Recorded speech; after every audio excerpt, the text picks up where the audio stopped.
ഈശോ മിശിഹായ്ക്ക് സ്തുതിയായിരിക്കട്ടെ.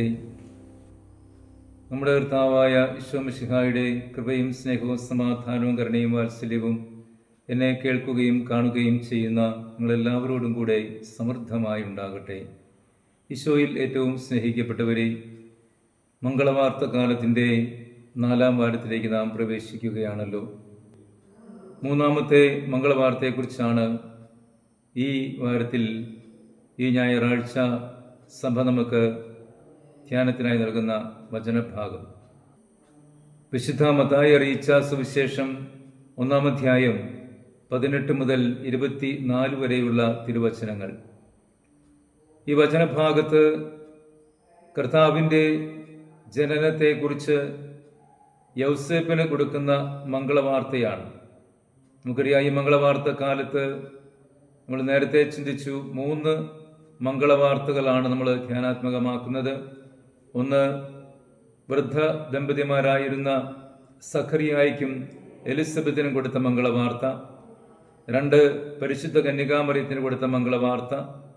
3, ഇത് യൗസേപ്പ് പിതാവിന് കൊടുത്ത മംഗളവാർത്ത. ഈ മംഗളവാർത്തയിൽ യൗസേപ്പിന് മംഗളവാർത്ത കൊടുക്കാനുണ്ടായ കാരണത്തെക്കുറിച്ചാണ് ആദ്യത്തെ ഭാഗത്ത് പ്രസ്താവിക്കുന്നത്. നമുക്കറിയാം, യൗസേപ്പ് പിതാവിൻ്റെ സ്വഭാവ സവിശേഷതയെക്കുറിച്ച് വിശേഷിപ്പിക്കുന്ന ഒരു വചനഭാഗമാണ് ഇതിൻ്റെ ആദ്യ ഭാഗത്ത് കാണുന്നത്. അതായത്, താനുമായി വിവാഹ നിശ്ചയം ചേരുന്ന കന്യകാമറിയം ഗർഭിണിയായി കാണപ്പെട്ടു എന്നറിഞ്ഞു കഴിഞ്ഞപ്പോൾ യൗസേപ്പ് നീതിമാനാകയാലും അവളെ അപമാനിതയാക്കാൻ ഇഷ്ടപ്പെടായികയാലും രഹസ്യമായി അവളെ ഉപേക്ഷിക്കുവാൻ തീരുമാനിച്ചു എന്നാണ് പറയുന്നത്. ഇത് യൗസേപ്പ് പിതാവിൻ്റെ വ്യക്തിത്വത്തെ വിശേഷിപ്പിക്കുന്ന ഒരു വലിയ സവിശേഷതയാണ്. നീതിമാൻ എന്ന് പറയുന്നത് ദൈവസന്നിധിയിൽ സ്വീകാര്യമാക്കപ്പെട്ട വ്യക്തിത്വത്തിൻ്റെ പ്രകടനമാണ്. നമുക്കറിയാം, സഖറിയായെക്കുറിച്ചും ഇങ്ങനെ തന്നെ പറയപ്പെട്ടിരുന്നു. എലിസബത്തും സഖറിയായും നീതിനിഷ്ഠരായിരുന്നു. ദൈവത്തിൻ്റെ പ്രമാണങ്ങൾ കുറ്റമറ്റ വിധം അനുസരിച്ചവരായിരുന്നു അവർ. ഇവിടെ യൗസേപ്പ് പിതാവും നീതിമാനായിരുന്നു എന്ന് പറയുമ്പോൾ അത് തന്നെയാണ് നമ്മൾ മനസ്സിലാക്കേണ്ടത്. ദൈവത്തിൻ്റെ പ്രമാണങ്ങൾ കുറ്റമറ്റ വിധം അനുസരിച്ച വ്യക്തിത്വമായിരുന്നു യൗസേപ്പ് പിതാവിന് ഉണ്ടായിരുന്നത്. പ്രിയമുള്ളവരെ, അതുകൊണ്ട് യൗസേപ്പ് പിതാവിൻ്റെ ഈ സ്വഭാവ സവിശേഷത നമ്മുടെ അനുദിന ജീവിതത്തിൽ നമ്മൾ പ്രായോഗികമാക്കേണ്ടതുണ്ട്. നമുക്കറിയാം, ഇത്തരത്തിലൊരു സാഹചര്യം നമ്മുടെയൊക്കെ കുടുംബജീവിതം നയിക്കുന്ന ഒരു ഭർത്താവിന് ഉണ്ടാവുകയാണെങ്കിൽ, വിവാഹ നിശ്ചയം കഴിഞ്ഞു, വിവാഹം നിശ്ചിത സമയത്ത് നടത്താമെന്നുള്ള തീരുമാനമൊക്കെയായി, അങ്ങനെയിരിക്കെ താൻ വിവാഹം ചെയ്യാൻ പോകുന്ന സ്ത്രീ ഗർഭിണിയായി കാണപ്പെട്ടു എന്നറിഞ്ഞാൽ നമ്മുടെ പ്രതികരണം എന്തായിരിക്കും? തീർച്ചയായും നമ്മൾക്ക് മാനസികമായി വിഷമമുണ്ടാകും. ആ വിഷമത്തിൻ്റെ നിറവിൽ നമ്മൾ എന്തൊക്കെയാണോ അപ്പോൾ ചെയ്യാൻ പോകുന്നതെന്ന് അറിയാൻ കഴിയില്ല. ഒരുപക്ഷെ ആ കുടുംബത്തെ അവഹേളിക്കാനോ ഒക്കെ കാരണമായി തീർന്നേക്കാം. അല്ലെങ്കിൽ ആ സ്ത്രീയെക്കുറിച്ച് അപവാദങ്ങൾ പറഞ്ഞു പരത്തിയേക്കാം. ഇതൊക്കെ മനുഷ്യ സഹജമായ സ്വാഭാവികമായ പ്രവൃത്തികളാണ്. എന്നാൽ അതിസ്വാഭാവികമായി പ്രവർത്തിക്കാൻ കഴിയണമെങ്കിൽ യൗസേപ്പിനെ പോലെ നീതിനിഷ്ഠയുള്ളവരായി മാറണം.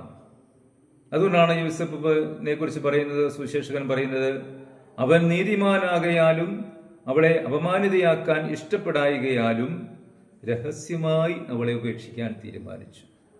എത്രയോ ശ്രേഷ്ഠമായ ദൈവികമായ ചൈതന്യം തുളുമ്പുന്ന വ്യക്തിത്വമാണ് യൗസേപ്പ് പിതാവിൻ്റേത്, അല്ലേ? ഒരു കുടുംബജീവിതത്തിലെ ഒരു ഭർത്താവിനുണ്ടായിരിക്കേണ്ട ഏറ്റവും സൂപ്പർ ക്വാളിറ്റി, ഭർത്താവിന് മാത്രമല്ല കേട്ടോ, ഭാര്യയ്ക്കും ഇതിങ്ങനെ തന്നെ ആയിരിക്കണം. താൻ വിവാഹം കഴിക്കാൻ പോകുന്ന ഭർത്താവിനെ കുറിച്ച് ആരെങ്കിലും എന്തെങ്കിലും പറഞ്ഞു കേട്ട് കഴിഞ്ഞാൽ നാട് നീളെ എന്തെങ്കിലുമൊക്കെ അപ്രീതി പരത്തുന്ന രീതിയിലുള്ള വാക്കുകൾ പറഞ്ഞു നടക്കുക എന്നുള്ളത് നമുക്ക് ഭൂഷണമായിരിക്കരുത്. അത് ഭർത്താവായിരുന്നാലും ഭാര്യയായിരുന്നാലും പുരുഷനായിരുന്നാലും സ്ത്രീ ആയിരുന്നാലും അത് ദൈവത്തിൻ്റെ സന്നിധിയിൽ സ്വീകാര്യമല്ലാത്ത വ്യക്തിത്വത്തിൻ്റെ ഉടമയായിരിക്കുവാണെങ്കിൽ മാത്രമേ അപ്രകാരം ഇകഴ്ത്തി സംസാരിക്കുകയും പെരുമാറുകയും ചെയ്യൂ എന്ന് നമ്മൾ ഓർമ്മിക്കുക.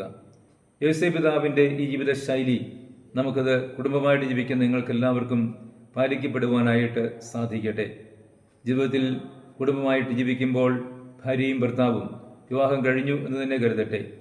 ഒരുപാട് സംശയപ്രകൃതി കൊണ്ട് കുടുംബങ്ങൾ ശിഥിലമാക്കപ്പെടുന്ന എത്രയോ കുടുംബങ്ങളുണ്ട്. ഭാര്യയ്ക്ക് ഭർത്താവിനെ സംശയം, ഭർത്താവിന് ഭാര്യയെ സംശയം. ഇതുപോലെ സംശയരോഗങ്ങൾ കൊണ്ട് എത്രയോ കുടുംബങ്ങൾ ശിഥിലമാക്കപ്പെടുന്നുണ്ട്. പ്രിയമുള്ളവരെ, ഇവിടെയൊക്കെയാണ് നമ്മുടെ നീതിബോധം ഉണർന്നെഴുന്നേൽക്കുകയും ദൈവികമായ കാഴ്ചപ്പാടുകൾ കൂടി ഓരോന്നിനെയും വിലയിരുത്തുവാനും പരസ്പരം ദൈവത്തിൻ്റെ മക്കളെന്ന നിലയിൽ സഹിക്കുവാനും ക്ഷമിക്കുവാനും പൊറുക്കുവാനും വിട്ടുവീഴ്ചയുടെ നോക്കിക്കാണുവാനും ദാമ്പത്യ വിശ്വസ്ത പുലർത്തിക്കൊണ്ടുവരുവാനും ഒക്കെ നമുക്ക് സാധിക്കേണ്ടത് നമ്മുടെ നീതിബോധം വളരുമ്പോഴാണ്.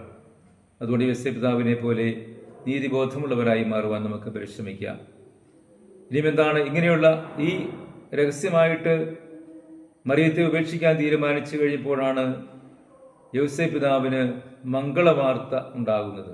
സ്വപ്നത്തിലാണ് ദൂതൻ വന്ന് പറയുന്നത്, നീ അവളെ ഭാര്യയായി സ്വീകരിക്കാൻ ശങ്കിക്കേണ്ട, അവൾ പരിശുദ്ധാത്മാവിലാണ് ഗർഭവതിയായിരിക്കുന്നത്.